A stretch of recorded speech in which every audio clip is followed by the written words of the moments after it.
You will see another. Manaloto. Gio Alvarez. Maylin de la Cruz. At ang pinakabata sa lahat, Nova Villa.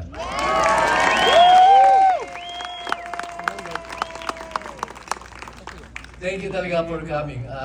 From the bottom of our hearts sa FDC. Pwede po ba tayong mag-hi sa ating mga audience? Tita Nova. Hi. Sabi mo eh. Sorry.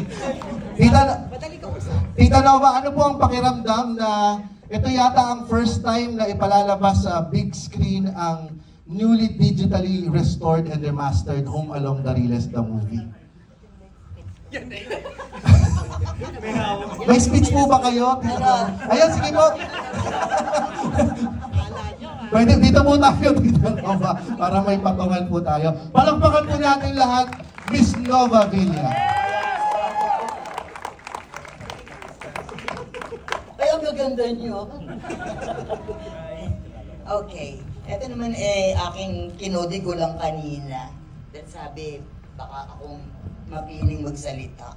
Well, anyway, good evening po sa inyong lahat. Magandang gabi at tayo po ay sama-sama ngayong gabi upang manood ng ating Home Along the Riles. Kayo na nanood for so many years at ngayon magkapiling po namin kayo at sabay-sabay tayong magsaya at magtawanan. At unang-una, maraming salamat sa FDCP na pinamumunuan of course ng ating Pangulo, si Tirso Cruz, the tip.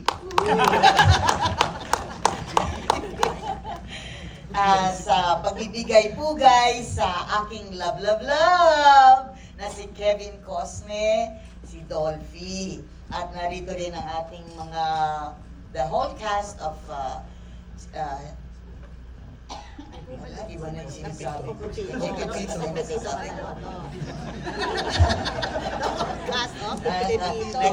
Nagkabuon-buon. Ang Pepito Manalo. Oo nga pala, Home Along the Riles.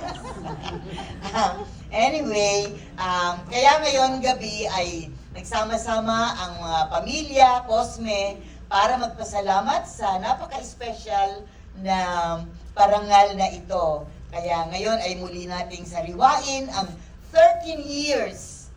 Isipin nyo, no? Mabot kami ng 13 years na pinasaya. Ano? 30 years. And then 13 years tayong sa ere. Oo.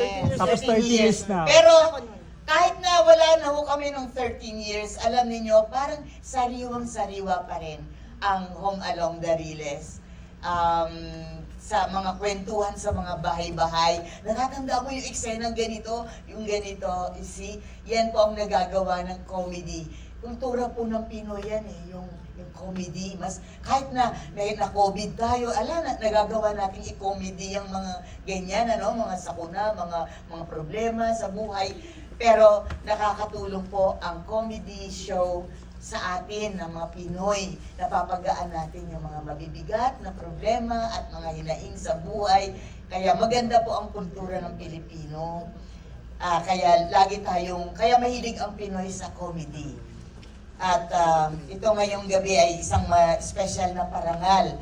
Kaya ngayon ay muli natin sariwain ang 13 years na #1 sitcoms. 13 years, no? Ang Home Along. Yes.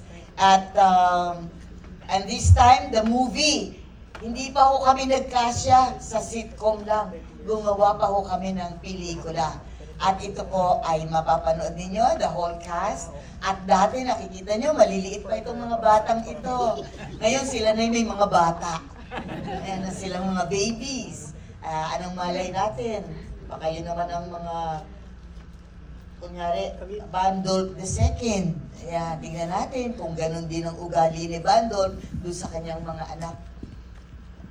Sige, nanood na tayo. Tita Nova, may mga tatanong pa po ako sa iba namang cast. Ayan. Anong next na mangyayari po sa Cosme family? Ngayong may nag-viral na video na pinost po ninyo. Basta kailangan abangan. Iyan. Kaya lang yung, anong sinabi mo kay Tita Nova ba nagsasalita? Wala. Baka sa kanya Meron, mo. nakikita yung shadow. Ay, ano po yung tanong mo ulit? Ano po ang susunod sa Cosme family? Alam nyo, nag-start yung, may ginawa kami for the death anniversary of Lolo. Nagkita-kita kami, tapos gumawa kami ng Kami-Kami production. Sinod namin yun sa bahay ni Ate Clau sa garahe. Tapos meron kaming isang reunion sa isang restaurant.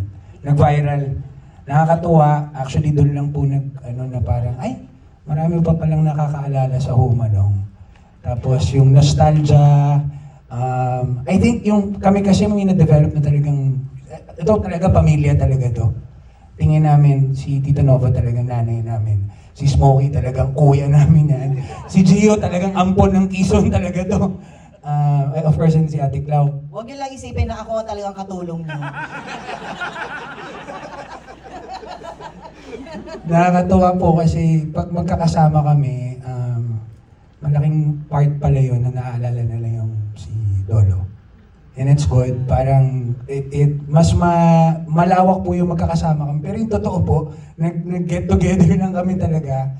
Tapos parang naalala nila si Lolo. Kaya nakakatuwa.